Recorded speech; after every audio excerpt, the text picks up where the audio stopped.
Hello दोस्तों, नमस्कार। मैं हूं रिकी कुमार और आप लोग देख रहे हैं एक्टिंग इज माई लव। दोस्तों, आज की ये वीडियो हमारी फिल्म रिव्यू होने वाली है जो कि होगी क्रैक की, जो कि विद्युत जमाल की मच अवेटेड फिल्म थी।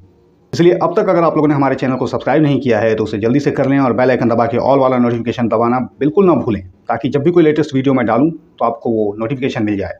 क्योंकि मैं रोज़ वीडियो नहीं डालता, इसलिए आपको ये करना ज़रूरी है। तो चलिए बात करते हैं फिल्म क्रैक जीतेगा तो जिएगा भाई की। दोस्तों, मैं एक एक्शन लवर हूं और विद्युत जमाल का फ़ैन भी, इसीलिए आप लोग को मैं पहले ही बता दिया था कि इस फिल्म को चाहे ये जो भी कंट्रोवर्सी चले, जो भी लफड़ा चले, तो मैं इस फिल्म को देखने जाऊंगा। और वही मैंने किया। मेरा मन कितना भी कोशिश करने पर इस फिल्म के लिए रुक नहीं पाया, क्योंकि मैं इसके बारे में जब से सुना था तब से मुझे इसको देखने की इच्छा थी। लेकिन इस वीडियो को शुरू करने से पहले मैं आप लोगों से एक बात कह दूँ, क्योंकि मैंने ये चीज़ देखी है बच्चे लोगों में, जो 18 साल के, 19 साल के, 20 साल के या फिर उससे भी कम, इन लोगों में इसका बहुत ज़्यादा क्रेज़ देखने को मिल रहा है, जो कि वाकई में उन लोगों को क्रैक बना रहा है। तो इसलिए मैं उन लोगों से एक अपील करना चाहूँगा कि भाई, आप लोग इस फिल्म में दिखाए गए किसी भी स्टंट का नकल करने की कोशिश अपने ऊपर, अपने दोस्त के ऊपर किसी भी जगह में मत करना, क्योंकि ये सब देख रेख निगरानी में की जाती है और उस पर भी विद्युत जमाल को बहुत सारी चोटें आई हैं। तो आप लोग सोच सकते हैं कि आप लोग कोई प्रोफेशनल नहीं हैं और ज़िंदगी जो है वो फिल्म से हट के होती है। यहाँ आप अगर कहीं से गिरोगे तो पता नहीं कहाँ जाके उठोगे। इसीलिए ये गलती मत करना, क्योंकि मैंने कुछ लोगों को देखा है, वो फिल्म देखकर निकल रहे थे तो कोई अपने स्कूटी से स्टंट करने की कोशिश, कोई कुछ करने की कोशिश। यार, ये यूज़ करो। तो दोस्तों, फिल्म क्रैक, थोड़ा सा हम लोग इस फिल्म की कहानी पर चर्चा करते हैं। शुरुआत में दोस्तों, फिल्म की कहानी यदि कही जाए तो फिल्म की कहानी कोई नई कहानी नहीं है। और मैं हमेशा एक बात कहता हूँ कि दुनिया में कुछ भी नया नहीं है, सब कहीं ना कहीं बन चुका है, कुछ ना कुछ तो हो चुका है। तो इस तरह से ये फिल्म भी, इस तरह की फिल्में कहना चाहिए, हमने बहुत सारी देखी हैं, हॉलीवुड में देखी हैं, यहाँ भी देखी हैं, और भी कई जगह में देखने को मिलती ही रहती हैं।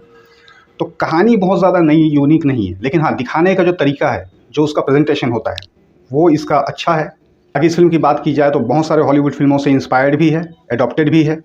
और बहुत लोगों ने तो अपने, जब इसकी बात की तो उन लोगों ने कई फिल्मों के नाम गिनाए भी हैं। मैं आप लोगों को एक नाम और गिनाता हूँ जो कि दूसरे लोगों ने नहीं गिनाए हैं शायद। एक फिल्म आई थी, मेरे अब जानते हैं WWE वाले भी मेरे फेवरेट होते हैं, तो WWE के सुपरस्टार थे उसमें, स्टोन कोल्ड स्टीव ऑस्टिन। उनकी एक फिल्म थी द कंडेम्ड। ये फिल्म आई थी शायद 2007 या उसके आगे पीछे, कुछ ऐसा मुझे याद आ रहा है, उसकी डेट याद नहीं है। तो उस फिल्म की स्टोरी में जो कुछ था, इसी तरह का वो कुछ कहना चाहिए कि मिलता जुलता, तो मुझे ये देखते हुए उसकी याद भी आ रही थी थोड़ी। तो दोस्तों, फिल्म की कहानी ये है कि विद्युत जमाल मुंबई में रहने वाले एक लोकल लड़के की तरह, बिल्कुल वो वही बने हुए हैं। उसमें छपरी टाइप का उनका लुक भी दिख रहा है, आप लोगों ने देखा होगा। तो ये लोग क्या करते हैं, आपने न्यूज़ में भी सुना होगा, जैसे लोग ट्रेनों में वहाँ पर स्टंट करते हैं, कुछ लड़के ऐसे मस्ती करते हैं और उसमें कई बार हादसे भी हो जाते हैं, इसलिए वहाँ के लड़के कुछ कम भी होते रहते हैं। तो ये उसी तरह का एक लड़का होता है, जो लोग इस तरह के काम करते हैं, वीडियो बनाते हैं और उसको इंटरनेट पर डालते हैं। विद्युत जमाल का एक भाई है इसमें, वो भी इसके साथ इसी के जैसा ही काम करता है। और इन लोगों की वीडियो जैसे कि वायरल हो गई या कुछ भी, तो एक बंदा है फॉरेन में, जिसका कि रोल कर रहे हैं अर्जुन रामपाल, जो एक गेम शो चलाते हैं, जो कि बहुत ही ज़्यादा डेंजरस और ख़तरनाक है, जिसमें जीतेगा तो जिएगा इसीलिए कहा गया है, हार गया तो वो मारा जाएगा, मर जाएगा। और वहाँ पर पुलिस वुलिस का कोई ऐसा इसमें वो नहीं है, क्योंकि एक काल्पनिक कहानी है, सीधी सी बात है। मैं आपको बता दूँ, लोग यहाँ पर वरना लॉजिक ढूंढेंगे, लॉजिक ढूंढोगे तो आपको वो नहीं मिलेगा। लेकिन ये काल्पनिक कहानी है, ऐसी एक स्टोरी आपको ऐसी देखनी है तो आप उसको देख सकते हैं, वो भी इस तरह की फिल्मों के शौकीन हैं तो ही। अगर आप प्रेम रतन धन पायो देखते हैं तो मत जाना। अर्जुन रामपाल वहाँ पर उस पूरे गेम को चलाते हैं। इस तरह के खतरनाक जो स्टंट करने वाले लोग होते हैं, जो अपनी जान से खेलते हैं, उनको लेकर के आते हैं और इसमें बहुत सारा उनको इनाम मिल सकता है। जो लोग जीतते हैं, पैसे की कोई कमी नहीं। तो बहुत से अलग अलग देशों से उसमें लोग गए हुए हैं, ये सब उसमें दिखाया गया है। अब इसमें होता यह है दोस्तों कि विद्युत जमाल का जो भाई है, वो वहाँ जा कर के उसका कुछ एक्सीडेंट होता है या वो मर जाता है, जो भी होता है उसके साथ। लेकिन विद्युत जमाल का जो जोश है वो कम नहीं होता। उसके भाई की मौत के बाद भी ये अपने उस जुनून को छोड़ने के लिए तैयार नहीं रहता है और ये भी उस खेल में हिस्सा लेने जाता है। और जब ये वहाँ पर खेल में हिस्सा लेने जाता है तो बहुत सारे एक्शन एडवेंचर सीन आपको उसमें देखने के लिए मिलेंगे। एक्शन सीन्स बहुत ही बड़े स्केल में शूट किए गए हैं और बहुत ही अच्छे लग रहे हैं। बड़े पर्दे पर ही एक्सपीरियंस करने से वो मज़ा आएंगे, ऐसा मैं कह सकता हूँ। तो उस खेल में विद्युत जमाल को बाद में पता लगता है कि जो उसके भाई की मौत हुई थी, वो मौत कोई एक्सीडेंट या गेम की वजह से नहीं हुई थी, बल्कि उसे मारा गया था।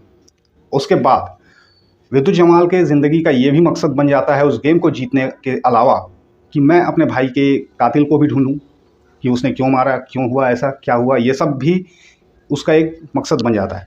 फिर वो उसमें और गेम को जीतने में दोनों में ही लग जाता है, अपना फोकस वो इसी में रखता है। ये एक तरह से कहना चाहिए मोटा मोटा एक कहानी का आपको मैं बता रहा हूँ। बाकी किसने मारा, क्यों मारा, कैसे हुआ, क्या हुआ, ये एक छोटा सा सस्पेंस है, not so big suspense, but अच्छा है, जो भी है ठीक है। तो वो देखने के लिए आप लोगों को फिल्म देखनी पड़ेगी। जो लोग एक्शन लवर हैं वो लोग एंजॉय करेंगे, ये मैं कह सकता हूँ। अब आते हैं हम लोग सीधा इसमें एक्टर लोगों के परफॉर्मेंस के ऊपर। तो एक्टर लोगों ने कैसा काम किया है, सबसे पहले मैं अगर बात करूँ तो नूरा फतेही और एमी जैक्सन की बात करते हैं। ये दोनों मुझे हमेशा से कटरीना से अच्छे लगते हैं। कटरीना से 2 कदम आगे हैं, और इतने साल इंडस्ट्री में रह के कुछ इन लोगों ने सीखा भी है। इनके फेस पर कम से कम वो एक्सप्रेशंस आते हैं जो ये लोग को उस समय दिखाना है।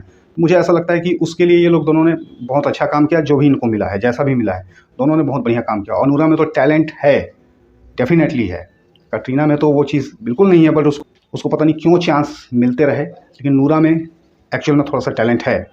डांस हो या कुछ भी हो, लोग बोलें, लेकिन डांस तुम करके दिखाओ, वरना वही वाली बात है। उसके बाद मैं बात करूँगा भाई की, जिसने भूमिका निभाई है उस बंदे का। मुझे उसके अंदर भी बहुत सारा ऐसा मटेरियल दिखाई दे रहा था। अगर जैसे कि मैं हमेशा कहता हूँ कि मैं डायरेक्टर होता तो वाली बात, तो उसके अंदर भी मुझे वो सब चीज़ें दिख रही थी कि वो एक ठीक ठाक अच्छा एक्टर है, और उसको अगर अच्छे मौके मिलते गए तो वो भी कुछ बढ़िया रोल और कर सकता है। इससे पहले भी और कहीं कहीं किए होंगे तो मुझे मालूम नहीं है, मैंने थोड़ा नोटिस शायद नहीं किया होगा, बट इस फिल्म को मैंने देखा है तो इसमें उनको अच्छे से नोटिस किया, और उनकी बॉडी वाडी भी बहुत शानदार है। करते हैं दोस्तों विद्युत जम्वाल की। तो विद्युत जम्वाल ने वही चीज़ चूज़ की है जिसके वो मास्टर हैं।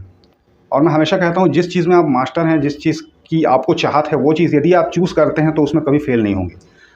तो विद्युत जम्वाल एक्शन के, स्टंट के बहुत बड़े मास्टर हैं, गुरु हैं। इनका 5वां या 6वां नंबर किसमें इनको रखा गया है यार भाई।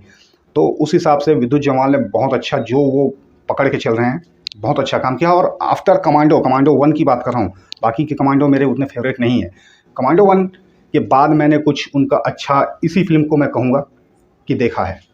जमाल अपने काम में माहिर हैं, इसलिए उनको जज करना मेरी हैसियत नहीं है। तो वो 1 नंबर काम उनका दिखा है, 1 नंबर एक्शन उन्होंने किया, और इमोशन भी बहुत अच्छा दिखाने की कोशिश उन्होंने की है। जो कमी उनमें लगी है वो मैं आपको बाद में बताता हूँ। इसके बाद बात की जाती है अर्जुन रामपाल की। जी हाँ, इस बार अर्जुन रामपाल को मैं लास्ट में लाया हूँ, क्योंकि अर्जुन रामपाल के अंदर के जो भी टैलेंट बोलो या जो भी बोलो, उसको मैं बहुत पहले से जानता हूँ, ऐसा मुझे लगता है। मुझे पहले से ही अर्जुन रामपाल पसंद है, शुरू से ही। तो उनका काम मुझे अच्छा लगता था। अब जब तब से उनको मैं कहना चाहिए पसंद करता हूँ, जब उनको लोग वुडन फेस कहा करते थे कि इनके चेहरे पर एक्सप्रेशंस नहीं आते। मैं कहता हूँ कि बहुत सारी चीज़ें उनको ऐसी नहीं मिल पाई थी। अब उन्होंने सही ट्रैक पकड़ा है, ये मैं कहना चाहूँगा। और विलन के रोल में बहुत अच्छा वो काम करते हैं। और यदि इनको सही ढंग से यूज़ करते गए, इनको सही ढंग से रोल मिलते गए, या इन्होंने सही फिल्मों का चुनाव किया, तो और इनकी एज बढ़ेगी और ये आगे बढ़ेंगे। तो मुझे लगता है कि अगला अमरीश पुरी हमको मिल सकता है। मतलब लिटरली बता रहा हूँ, एक मोड़ ऐसा आया था फिल्म का जिसमें मुझे इनको गाली देने की इच्छा हो रही थी। तो जब एक विलन इस तरह का काम करता है और आपको उसको गाली देने की इच्छा हो, तो समझ जाओ कि इसका काम यार पक्का है। तो अर्जुन रामपाल ने बहुत बेस्ट काम किया है, और उनको सही फिल्मों को चुनाव करना अब ज़रूरी है। दरअसल बात ये था कि वो खुद को नहीं पहचान पाते थे, मुझे लगता है। जैसे कहते हैं ना, हाथी खुद के साइज़ को नहीं जानता वाली बात है अर्जुन रामपाल के साथ में, और जिसका खामियाजा भी उन्होंने भुगता है। हमराज, शायद अब्बास मस्तान ने उनके अंदर में एक विलन पहले ही देख लिया था। अब बात की जाए ओवरऑल फिल्म की, तो ओवरऑल फिल्म जो है बहुत ज़्यादा इंगेजिंग है। जितने भी स्टंट एक्शन सीन्स हैं उसके अंदर में, वो आप सांस रोक कर देखोगे बिल्कुल। अगर आप शौकीन हो तो अच्छी फिल्म है, एंटरटेन करेगी आपको और एंगेज करके रखेगी, क्योंकि फिल्म के अंदर में सब कुछ है। अब मेरे हिसाब से मैंने जो ऑब्ज़र्व किया भाई, फिल्म के अंदर में एक्शन है, मनोरंजन है, थोड़ा क्या कहना चाहिए उसको, सस्पेंस है। तो कुल मिला के कहा जाए तो एक ओवरऑल अच्छी फिल्म कह सकते हैं, 1 टाइम वॉच भी बोल सकते हैं, आप जो भी कहें, लेकिन है अच्छी। तो यदि मेरे से कुछ सजेशन पूछे तो मैं यही कहूँगा कि आप लोग देख सकते हो। बाकी आपकी मर्ज़ी, एट लास्ट में ऑडियंस के ऊपर छोड़ता हूँ, आपको देखना है नहीं देखना है, कोई ज़ोर ज़बरदस्ती नहीं है। अब मैं बताता हूँ कि मुझे कमी क्या लग रही थी विद्युत जमाल के ऊपर में। तो विद्युत जमाल ने जो उसमें कैरेक्टर पकड़ा है वो तो बहुत अच्छा पकड़ा है। वो उस हिसाब का मेकअप, उस हिसाब का बिल्कुल वो मुंबई के ऐसे ही लोकल जो छपरी वाला जो अवतार होता है ना, वही लग रहे हैं।